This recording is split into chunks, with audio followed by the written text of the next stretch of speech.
Sebuah Jeep Cherokee memasuki halaman kantor pengacara Farhad Abbas dan rekan. Sepasang sepatu mengkilat menjejak tanah ketika pengendaranya mulai turun. Dialah Farhad Abbas itu sendiri.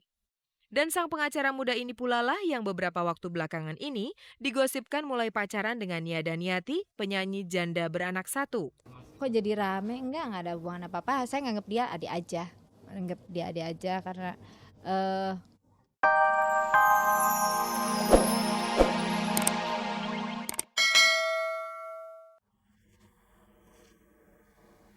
Doa pun dilantunkan dan ikut pula seorang perempuan tanpa kerudung atau penutup kepala.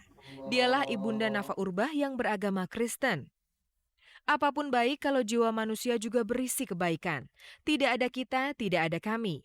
Yang ada hanya hamba Allah yang mencintai sesama sebagaimana diajarkan oleh nilai-nilai kebaikan ilahi. Saat berbuka pun tiba. Ibu Nafa Urbah menyiapkan dan melayani hidangan bagi para tamu putrinya yang menjalankan ibadah puasa.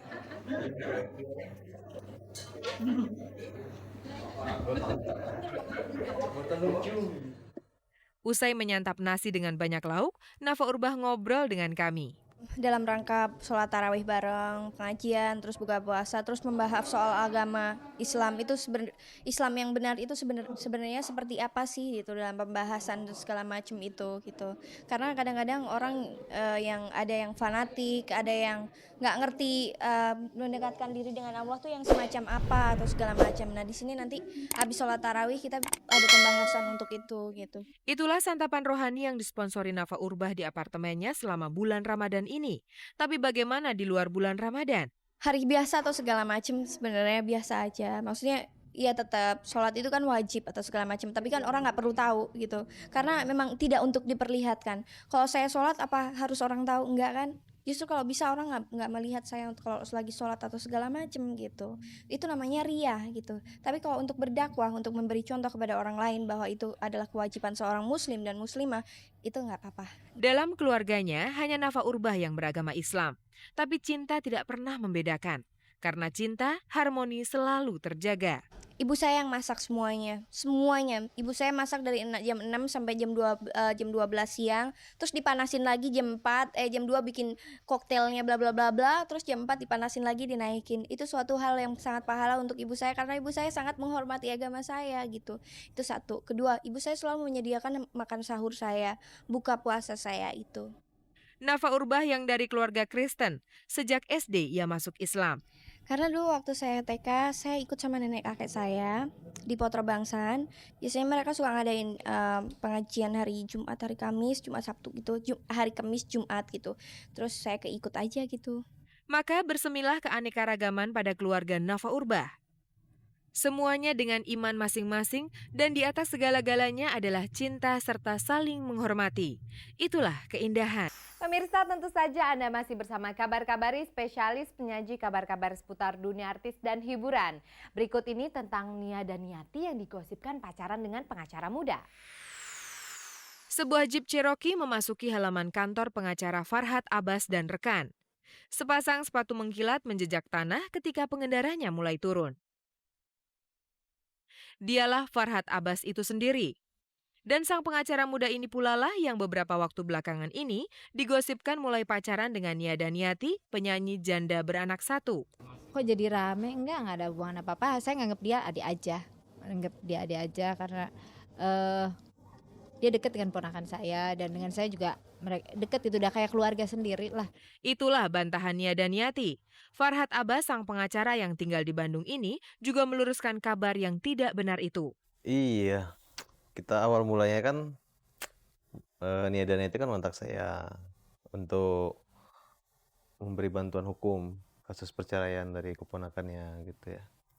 Kemudian saya dampingi gitu ya. Ya di situ awal kontak-kontaknya gitu. Memang saya kenal udah lama ya gitu ya.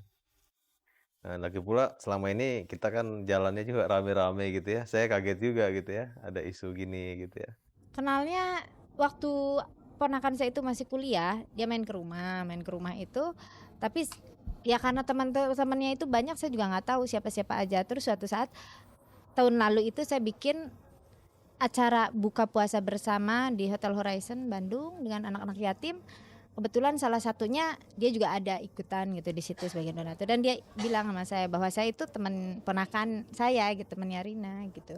Terus ya udah dia ngasih kartu nama, terus dia ada suka telepon, udah saya pikir ya temannya ponakan saya, nggak pernah ketemu lagi gitu. Ketika sang keponakan itu dalam proses perceraian, Farhad Abbas mendampinginya sebagai penasihat hukum. Dan pada beberapa kesempatan, Farhad terlihat bersama dengan Nia. Kalau jalan bareng nggak pernah saya berdua ya, rame-rame sama ponakan gitu. Karena memang temannya ponakan itu pun juga baru 2 kali kali. Baru 2 kali. Jadi rame-rame ya. Mungkin karena media melihat bahwa saya mungkin yang paling besar situ ya, yang tinggi, gagah mungkin ya. Nah, terus kemudian Nia Daniati seorang artis ya, sehingga muncullah gosip-gosip seperti ini. Begitulah pemirsa hal sebenarnya mengenai Nia Daniati dan Farhad Abbas sang pengacara muda. Tidak ada yang spesial pada hubungan mereka. 100% gosip belaka kalau ada yang mengatakan mereka mulai pacaran. Alhamdulillah aja kalau ada gosip bulan puasa gini kan dosa saya berkurang jadinya. Pemirsa, sudah sekian lama Nia Daniati menjanda sejak perceraiannya dengan pengusaha asal Brunei Darussalam. Apakah ia mengalami trauma untuk menikah lagi atau memang belum ketemu laki-laki yang pas? Saya belum berpikir ke situ ya. Saya belum berpikir ke situ untuk calon suami sekarang ini. Saya nggak mau mikirin dulu karena kalau saya pikirin kadang tiba-tiba kejadiannya lain, sakit lagi, lebih bagus saya nggak mau mikirin itu, mikirin anak aja dulu. Kita balik sejenak pada Farhad Abbas SH. Ketika kami jumpai, ia menyimpan sekotak brownies buatan Nia Daniati. Sementara itu dalam pekerjaannya sebagai pengacara, saat ini ia sedang menjadi penasehat hukum mantan Wakil Gubernur Jawa Barat yang didakwa korupsi 27 miliar rupiah. Dan yang ini seorang staf Farhad yang sedang memutar VCD porno Itenas yang menggemparkan itu. Farhad memang jadi pembela dalam kasus ini. Kasus VCD porno yang lagi marak sekarang ini, si Yayan saya tangani juga, dan hampir bom-bom se-Indonesia hampir itu saya tangani. Guntur, bom di Bandung gitu ya.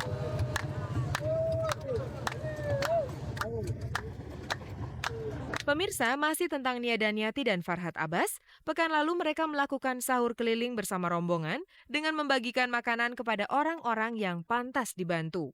Nia satu kendaraan dengan Farhad dalam sebuah rombongan besar berisi artis maupun bukan artis. Biasanya kan kalau buka kita bersama anak yatim, terus sahurnya ini saya pengen juga berbagi rasa dengan orang-orang yang memang memerlukan. Akhirnya saya pikir saya ngajakin teman-teman dan juga ada beberapa teman yang bukan artis, saya pikir mau ikutan enggak. Ternyata yang ikutan cukup banyak. Namun cukup banyak pula dana yang dikeluarkan dari kocek Nia pribadi untuk amal ini. Sekitar 400 dus makanan disediakannya. Kebetulan kalau ini sekarang ini masih uang pribadi ya.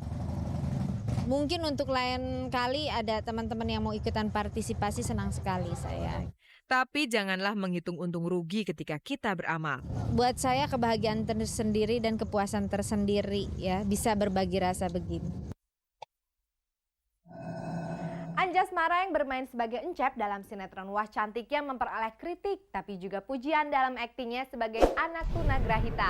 Mengenai pujian tersebut, bahkan sebuah yayasan tunagrahita mendekati Anjas untuk diminta menjadi duta mereka. Rencananya sih memang dari pembicaraan terakhir, jadi waktu itu dari Yayasan Tunagrahita mengajak saya untuk menjadi volunteer untuk Yayasan Tunagrahita. Kalau misalnya jadi, kita dari Yayasan Tunagrahita akan mengirimkan atlet-atlet penyandang cacat untuk diberangkatkan di Atlanta untuk Olimpiade Sedunia khusus penyandang cacat tahun 2002 atau 2003 gitu loh, di Atlanta. Cuma mengenai keberangkatannya, apakah saya berangkat ke sana atau tidak, dan seperti apa tugas-tugas saya nantinya, saya belum tahu pasti. Pembicaraan Anjasmara dengan Yayasan Tunagrahita tersebut memang belum hitam di atas putih. Masih sebatas penjajakan dulu. Kalau di Amerika kalau nggak salah, khusus para penyandang cacat itu dutanya itu adalah kalau nggak salah Arnold Schwarzenegger. Kalau nggak salah ya. Nah, lalu dari Yayasan Tunagrahita, dari Yayasan Solina, nanya saya, Anjas mau nggak gitu loh kalau misalnya jadi volunteer kayak gitu, jadi duta Yayasan Tunagrahita. Oh, kenapa enggak gitu loh, karena ini menurut saya adalah sesuatu yang baik. Sedikit banyak ini tentu karena permainan Anja sebagai Encep yang tunagrahita dalam sinetron Wah Cantiknya. Di satu pihak ada yang mengecamnya sebagai eksploitasi orang cacat,